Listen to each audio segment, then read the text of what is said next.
اسلام میں غریبوں کے حقوق، غریب کیا ہوتا ہے، اسلام کی کیا حقوق بیان کی ہیں۔ دعا ہے اللہ مجھے قرآن کریم اور سنت نبوی کی روشنی میں حق اور سچ بیان کرنے کی توفیق عطا فرمائے۔ یہ اپنی قدر اللہ تعالیٰ نے قرآن کریم کی سورہ کہف میں ارشاد فرمایا وَاصْبِرْ نَفْسَكَ مَعَ الَّذِينَ يَدْعُونَ رَبَّهُمْ بِالْغَدَاةِ وَالْعَشِيِّ يُرِيدُونَ وَجْهَهُ وَلَا تَعْدُ عَيْنَاكَ عَنْهُمْ تُرِيدُ زِينَةَ الْحَيَاةِ الدُّنْيَا وَلَا تُطِعْ مَنْ أَغْفَلْنَا۔ اللہ تعالیٰ اپنے پیارے حبیب لبیب رحمت عالمین صلی اللہ علیہ وآلہ وسلم سے ارشاد فرماتا ہے وَاصْبِرْ نَفْسَكَ، مانوس رکھیں اپنے آپ کو۔ نفس خود کو کہتے ہیں۔ رب کریم اپنے مصطفیٰ کریم سے فرما رہا ہے اے محمد کریم صلی اللہ علیہ وسلم آپ اپنے آپ کو ساتھ رکھیں، ملا کے رکھیں۔ مع الذین یدعون ربهم بالغداۃ والعشی، ان لوگوں کے ساتھ جو آپ کے رب کو پکارتے ہیں، یاد کرتے ہیں، بالغداۃ والعشی، صبح ہو یا شام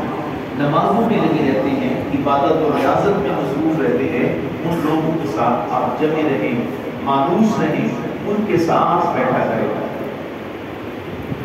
اور ارشاد فرمایا کہ اے پیارے حبیب صلی اللہ علیہ وسلم یریدون وجہہ، کہ وہ لوگ جو عبادت کرتے ہیں لیکن اس کے ساتھ ان کی رضا فقط اللہ تبارک و تعالیٰ کی رضا کو حاصل کرنا ہے۔ وَلَا تَعْدُ عَيْنَاكَ عَنْهُمْ، کبھی بھی کوئی ایسا وقت نہ آئے کہ آپ ان غریبوں سے نگاہ موڑ لیں، کبھی بھی ایسا نہ کریں۔ اور آگے ارشاد فرمایا تُرِيدُ زِينَةَ الْحَيَاةِ الدُّنْيَا وَلَا تُطِعْ مَنْ أَغْفَلْنَا، اور کبھی بھی آپ ان لوگوں کے ساتھ جا کے نہ بیٹھیں، ان لوگوں کو سہارا نہ دیں جن کے دل اللہ کی یاد سے غافل ہیں۔ قرآن کریم کی یہ جو الفاظ ہیں، یہ جو آیت کریمہ ہے، اس کا شان نزول ہے کہ حضور نبی کریم علیہ السلام مسجد نبوی میں تشریف فرما رہے ہیں اور آپ کے ارد گرد جو ہیں حضرت سیدنا بلال حبشی رضی اللہ تعالیٰ عنہ بیٹھے ہیں،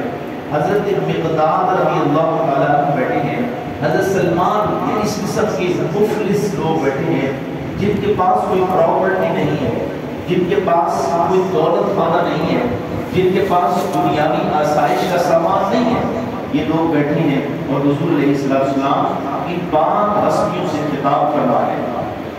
کفار کا ایک لشکر مسجد نبوی کے پاس سے گزرتا ہے اور وہ پیغام بھیجتے ہیں رسول خدا صلی اللہ علیہ وسلم کو کہ یا رسول اللہ ہم آپ کے پاس بیٹھنا چاہتے ہیں،